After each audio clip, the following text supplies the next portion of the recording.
Hello tout le monde, alors aujourd'hui je vous retrouve pour un nouvel update lecture. Et oui, déjà j'ai lu 5 livres et une BD, donc c'est parti. Alors je tiens à m'excuser si je suis un petit peu rouge parce qu'en fait j'ai très chaud, sauf que je peux pas ouvrir la fenêtre vu qu'il y a des travaux dans ma rue et ils sont juste devant chez moi, donc ça fait beaucoup de bruit. Donc voilà, j'ai juste chaud, donc je pense qu'après je vais me réguler, mais voilà, j'ai très chaud, donc désolée si je parais vraiment rouge, voilà, je peux pas faire autrement. Alors tout d'abord, donc là c'est une relecture, j'ai lu La Chambre des officiers de Marc Duguin. En fait cette relecture va me servir pour 3 trucs, m'a déjà servi pour, bref. Tout d'abord pour le plaisir, parce que c'est un livre que j'ai vraiment adoré. Ensuite pour faire une lecture en littérature, qui a déjà été rendue. Et ensuite pour mon grand oral, pour ma SP HLP, donc au mois de juin. Donc comme ça vraiment c'était une lecture on va dire vraiment qui m'a servi pour beaucoup de choses. Donc La Chambre des officiers, c'est un livre que j'ai découvert en 3ème. J'ai vu au moins 3 fois le film en classe, mais en fait c'est vraiment une histoire que j'aime beaucoup. Donc c'est l'histoire d'Adrien en fait, qui donc devient, qui est un officier qui se prend un éclat d'obus qui le défigure sur le bord de la Meuse lors d'une reconnaissance. Voilà, donc c'est en fait il va devenir gueule cassée. Et on va suivre tout son chemin à l'hôpital avec ses compagnons. Voilà, des histoires plus touchantes les unes que les autres. Des moments voilà, vraiment empreints d'émotion et aussi des moments où on rigole. Même ça, je trouve que dans le film, c'est plus dans le film où il y a vraiment des blagues et tout. C'est vrai que dedans, voilà. Mais bon, je vous ai vraiment de regarder le film aussi. Le film est très bien. J'ai bien aimé aussi. Pour une fois que j'aime les deux, vraiment. Voilà, vraiment celui-là je vous conseille vivement, en plus il se lit très rapidement, il y a 170 pages, et franchement cette édition-là c'est quand même écrit assez gros, donc voilà, ce livre vraiment je l'ai beaucoup aimé et je le trouve vraiment très intéressant, donc c'est vraiment de lire. Ensuite j'ai lu L'île de la Réunion, Crépuscule d'un manipulateur. Donc là c'est un livre que ma psy a écrit, voilà. Donc du coup je l'ai acheté. Alors ce livre est très perturbant et on se dit, mais parce qu'il est très vrai, c'est ça le pire, et on se dit que je sais pas quoi, que Dieu, que ce que vous voulez me protège de ne pas finir avec ce genre d'homme, parce que voilà. Nous avons Hélène et Alain, voilà. Sauf qu'en fait, qui sont ensemble, voilà. Sauf qu'en fait, Alain est clairement un manipulateur, un connard, qu'on se le dise, hein, voilà. Qu'on soit honnête. Voilà, donc ce livre fait cinquantaine de pages, je l'ai lu d'une traite. Bon, je me dis, heureusement que je l'ai pas lu le soir avant de dormir, je l'ai lu une après-midi. Heureusement que je l'ai pas lu le soir avant de dormir, parce que je pense que j'aurais quand même été assez perturbée, parce qu'en fait c'est très bien écrit, voilà, vraiment c'est très bien écrit, et tellement bien qu'on sent vraiment mal en fait. On a l'impression que c'est nous contre qui ces attaques sont, et voilà, malheureusement les manipulateurs, il y en a malheureusement dans ce monde, des manipulatrices aussi, hein, c'est aussi féminine, hein. Voilà, des pervers narcissiques, et voilà, je pense que c'est très compliqué parce qu'on voit en fait, par moment je me disais, même je me suis dit, il est vraiment fort quand même, parce qu'à un moment je me disais, Hélène elle abuse là, franchement il a rien fait, tu vois. Et quand je me disais, j'ai fait, ah ouais, donc il a quand même, même moi il a réussi à me... Voilà, donc bref, ce livre là, alors par contre si vous, malheureusement vous avez été victime d'un manipulateur, tout ça, peut-être pas, hein, vraiment je ne vous conseille pas de le lire parce que voilà, vous allez peut-être voilà, ça va vous recréer des traumatismes, tout ça. Et même voilà, quand même, il faut quand même savoir dans quoi on se lance, que c'est quand même c'est tellement bien écrit que, en toute parenthèse, que je suis très sensible aussi, peut-être pour ça, mais voilà. Ensuite, alors, ce projet il m'a pris un peu plus de temps, du coup, je l'avais commencé au mois de janvier. Ouais. J'ai fini Killing November de Adriana Mater, je sais pas. Alors, ce livre-là, il y a un tome 2 qui est sorti, je l'ai mis dans ma liste. Celui-là, nous suivons November qui rentre à l'académie de Abscondity. Et en fait, cette académie, ça a fait beaucoup penser à l'univers de Night School. D'ailleurs, j'ai pas fini la série, bon, j'ai revendu les tomes parce que, en fait, il me manquait le tome 5 et pour lire le tome 5, j'aurais dû tout me retaper depuis le début et j'avais un peu la flemme, je vous avoue. Et voilà, ça m'a vraiment pensé à cet univers-là et en fait, va y avoir des... Bah clairement, va y avoir un meurtre, voilà. Donc, je pense qu'on l'apprend quand même assez vite. Hein. Voilà. Des pensionnaires il meurt en étrange circonstances. En fait, tout, il y a plein de choses qui vont se liguer contre November parce que elle a un rôle qu'elle ne soupçonne pas. Voilà. Et bon, il y a aussi une petite romance, je vous avoue. Moi, pour ceux, vu qu'avant même j'avais une chaîne Booktube, ouais, bon, elle a arrêté depuis très longtemps, hein. Et elle n'en reprendra pas. Moi de base, j'étais vraiment romance, c'est-à-dire que je ne lisais que ça, voilà. Sauf qu'au bout d'un moment, ça m'a vraiment saoulée, j'en ai marre. Mais j'ai quand même toujours ce truc en moi que j'aime la romance, voilà, c'est comme ça, un peu cliché de la fille, mais c'est comme ça, j'ai pas rien. Et du coup, je vous avoue que la petite romance, ça m'a fait plaisir, mais je pense que du coup, on la verra un peu plus dans le tome 2. Que je vais acheter un jour, mais vu tous les livres que j'ai encore à lire, on va attendre un petit peu, voilà. De toute façon, voilà, ça reste un cliffhanger, mais c'est tenable, tu vois, ça va quand même. Voilà, mais en tout cas, celui-là, vraiment, je l'ai beaucoup aimé, je l'ai vraiment lu très facilement, voilà, le soir, je lisais 4-5 chapitres, c'est vraiment agréable. Vers la fin, j'étais toujours en tension, là, sur les révélations de fin. Vraiment, je l'ai vraiment adoré, c'était vraiment une très bonne lecture et je vous la conseille vivement, donc à partir de 13 ans, où c'est vrai que, bah, non ça va, c'est pas très choquant, parce qu'il n'y a pas vraiment de détails, voilà, mais franchement je l'ai trouvé vraiment bien, même si forcément pour la romance, moi je l'aurais vu avec quelqu'un d'autre, ça aurait été encore plus... Ensuite, nous allons sur un truc assez différent, c'est L'été où j'ai vu le tueur de Claire Gratias, qui est un livre jeunesse, voilà. Franchement, je vous avoue qu'il y a des moments où j'étais pas, vu que je lis le soir avant de dormir, je pense comme beaucoup de monde, et donc quand je me livre, après je vais aux toilettes, voilà, avant d'aller dormir quoi. Et je descends, et vraiment j'avoue que des fois j'étais un peu en mode... je regardais un peu autour de moi, j'étais un peu en tension.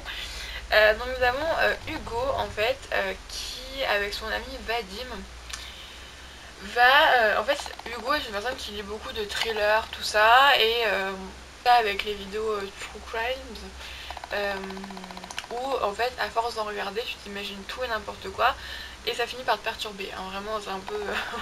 voilà, mais du coup voilà. Et en fait c'est pendant l'été, ça il se fait pas grand chose et il va y avoir... un mystère, une belle chose, on l'apprend très rapidement, il y a des chiens qui meurent sans aucune... comme ça. Ils ont un... Je sais pas c'est quoi, il leur arrive un truc, voilà, ils sont pas bien, ils sont malades quoi, et ils meurent, voilà. Et sauf que Hugo, avec la peur du diable, va commencer à s'imaginer des choses autres que ça, et elle va faire une enquête. Il faut savoir que moi, dès le début, la personne qui est responsable de cette chose, je l'avais déjà senti, hein, vraiment, dès que je l'ai vu, j'ai fait toi tu es bizarre, toi je ne fais pas confiance. Mais franchement c'est un bon livre, j'ai passé un bon moment avec Hugo. Après ça se voit que c'est jeunesse, voilà, ça se voit quand même que c'est jeunesse, voilà, parce que voilà, c'est fait pour un public jeunesse, mais franchement c'est pas mal du tout. Les deux sont en train de les travaux, mais ouais, c'est pas mal du tout et je vous conseille quand même vivement. Voilà, ça va être pas mal du tout pour lire ou pour vos petits frères, petites sœurs. Ensuite, on va passer à des lectures très récentes parce que je les ai finis hier, c'est ces deux-là. On a tout d'abord de Annie Ernaux, La Place. Alors, Annie Ernaux, c'est une autrice pour qui j'ai beaucoup de sympathie déjà. Et que j'ai rencontré beaucoup de fois dans mes cours. Voilà, on a souvent parlé. Et je me suis dit au bout d'un moment, c'était un signe. Tu vois, son style me plaisait bien et tout, mais j'avais jamais franchi le cap d'acheter un de ses livres. Et là j'ai celui-là et La femme gelée, mais on a sorti tellement que je pense que j'ai encore le temps de tout lire. Mais ici, La Place, c'est un livre en hommage à son papa, voilà, donc qui est décédé. Ah non, 82, pardon. Voilà, son papa meurt et donc c'est là où ça commence, voilà.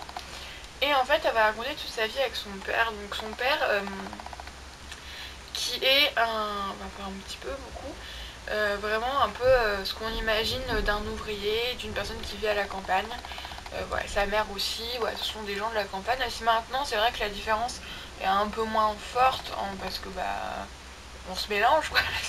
C'est bizarre de dire ça, mais voilà, je veux dire, c'est pas. Mais voilà, c'est dans les années, du coup, elle est née en 1940, Annie Ernaux. Voilà, donc c'est du coup ses parents ont une vingtaine d'années, donc voilà, dans ces années-là, quoi. Sauf que donc Annie Ernaux, elle, c'est une fille donc qui va déjà faire des études.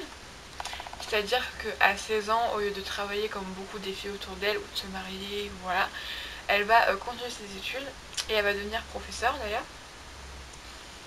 Mais ouais, elle fait des grandes études, donc elle va avec les gens de la ville, tout ça, elle étudie. Et du coup, avec son père, ça crée vraiment un fossé, même dès le début, même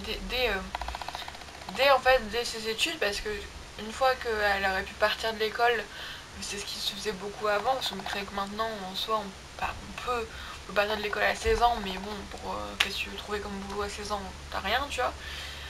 Il y a vraiment un fossé qui s'est créé, et en fait, je trouve que ce livre est un très bel hommage à son papa, parce qu'on ressent beaucoup d'amour quand même, parce qu'on voit que elle a quand même toujours voulu un peu rester à son égal pour pas trop le brusquer en fait.